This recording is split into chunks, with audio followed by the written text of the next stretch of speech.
Assalamualaikum warahmatullahi wabarakatuh. Salam rahayu, salam sejahtera bagi kita semua. Gusti Allah bagi rahmat dan keberkahan bagi kita semua. Amin ya rabbal alamin. Nah, kali ini Mbah Mul ingin memberikan pawejangan tentang malam satu suro di dua kerajaan, yaitu Mataram Kasunanan Surakarta Hadiningrat dan Mataram Kasultanan Ngayogyakarta Hadiningrat. Nah, perbedaannya apa nih? Nah, akan kita bahas satu persatu ya.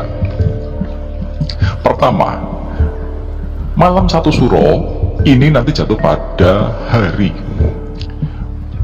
Jumat Legi tanggal 29 malamnya Lea, dan nanti satu suro atau satu Muharram nanti jatuh pada Sabtu Pahing 30 Juli 2022. Nah, itu adalah weton yang sakral dan ini wetonnya sangat tinggi. Nah, di dua kerajaan yang ada di Pulau Jawa ini, mereka melakukan beberapa ritual. Ya, ritual ini merupakan wujud penghormatan menyambut kerabatnya bulan suro ini. Nah, apa saja itu Le? Nah, kita bahas nih. Pertama, di Keraton Kasunanan Surakarta ini selalu mengadakan kirab Kebu Bule. Kebu Bule ini adalah sebenarnya ada rangkaian dari ritual kirab pusaka yang memang berada dan diadakan setiap bulan suro dengan harapan kebu ini sebagai cucuk lampah, sebagai pemersatu dan sebagai simbol ego dari manusia. Nah, dan di belakangnya nanti ada beberapa pusaka yang diarak sepanjang lebih dari 10 km dan memutar, dan nantinya diadakan ritual-ritual dan perayaan yang nantinya berhubungan dengan Muharram. Nah, nanti juga digelar juga beberapa ritual yang memang dikhususkan kepada beberapa leluhur yang sifatnya sebagai pengiling untuk pendirian keraton Mataram Kasunanan Surakarta Hadiningrat. Nah, itu Le. Nah, terus ada beberapa juga selain itu ada penjamasan pusaka Le. Penjamasan pusaka biasanya dilakukan pada setelah satu suronya, baru bulan suro. Nah, itu nanti dijamasi Le. Terus nanti ada gerbek suran juga, dan juga ada topo bisu Le. Ya, jadi berkeliling benteng topo bisu biasanya di benteng keraton Mangkunegaran Le. Jadi posisinya di keraton Mangkunegaran itu. Loh, kenapa topo bisu? Topo bisu itu sebenarnya ritual untuk menjaga lisan, bukan hanya bisu dalam arti tidak bicara. Itu biasanya dilakukan 7 putaran dan tidak boleh ngobrol, tidak boleh membuka lesannya. Itu tujuannya adalah kita seperti orang tawaf, eling akan tujuan hidup, berzikir dan menjaga lisan ini agar bisa dikontrol, tidak menyakiti orang lain. Nah, tujuannya topo bisu itu seperti itu. Nah, makanya juga perlu digarisbawahi bahwa ini sebenarnya tidak ada hubungannya dengan ritual agama, tetapi ini adalah budaya baik yang mengajarkan bahwa manusia harus menjaga lisannya. Nah, itu Nah, terus apa yang dilakukan pada malam satu suro di Keraton Kasultanan Ngayogyakarta Hadiningrat? Nah, di sana sama lebih kompleks. Ada kirab pusaka dan juga lakum bisu sama saja. Jadi ketika kirab itu para dalam itu menjaga lisan, sama tujuannya sama, menjaga lisan, dan juga beberapa ritual yang diadakan di sana.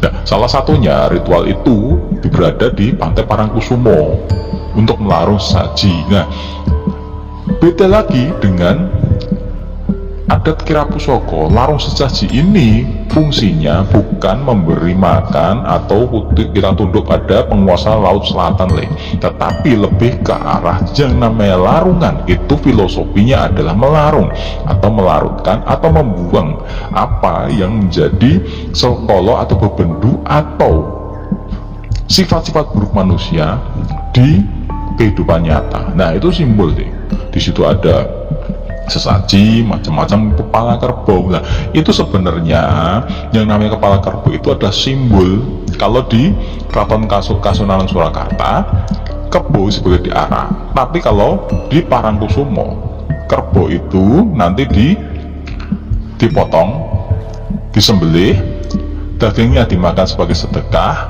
untuk keselamatan, dan keselamatan itu hanya dari Gusti Allah, bukan dari makhluk. Dan nantinya setelah itu dilakukan, kepalanya nanti dilarung. Nah, kenapa kepala dilarung nih? Kok nggak dimakan tuh? Kepala itu sebenarnya kan bukan bagian yang dikonsumsi. Nah, karena tidak dikonsumsi, maka disimbolkan untuk ini loh ada acara, maka dibuang.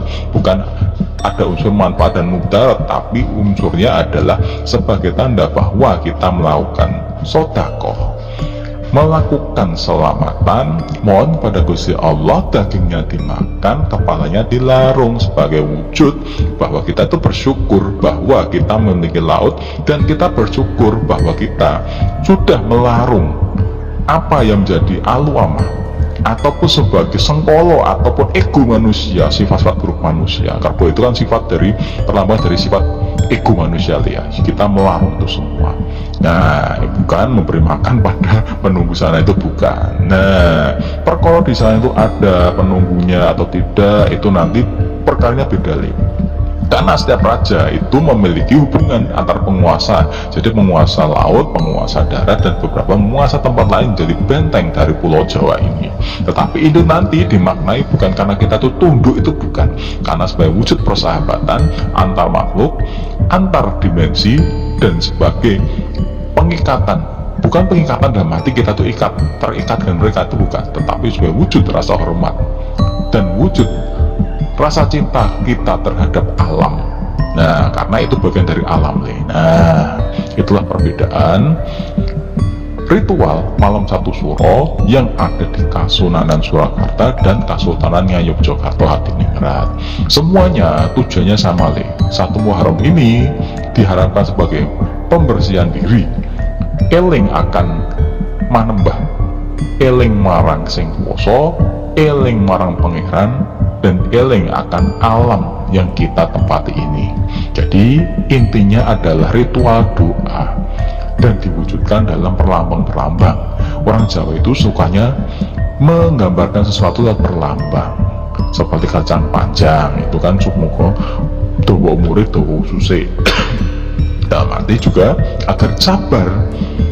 Beras kuning itu agar kita itu diberikan kelimpahan pangan dan rezeki.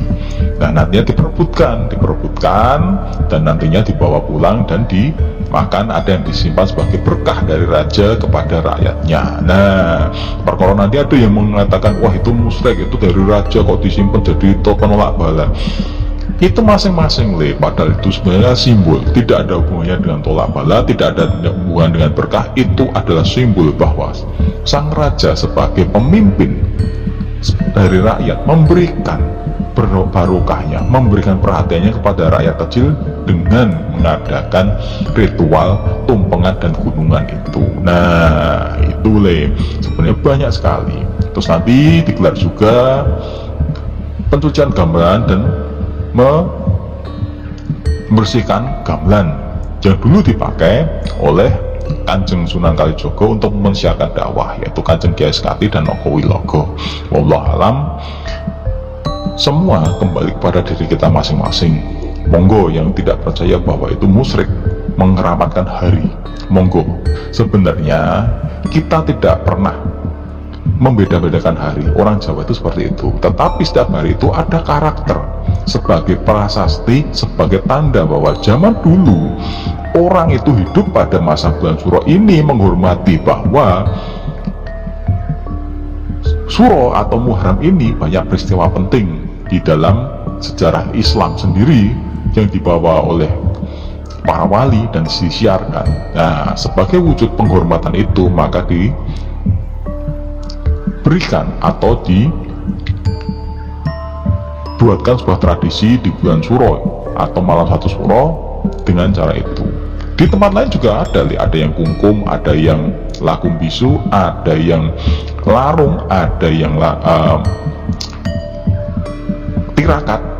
tirakat di sini adalah torekoh ya. Jadi kita mulai bunyi zikir dan kita selalu eling manembah marang Gusti Allah. Nah, di tempat lain juga seperti itu dan banyak.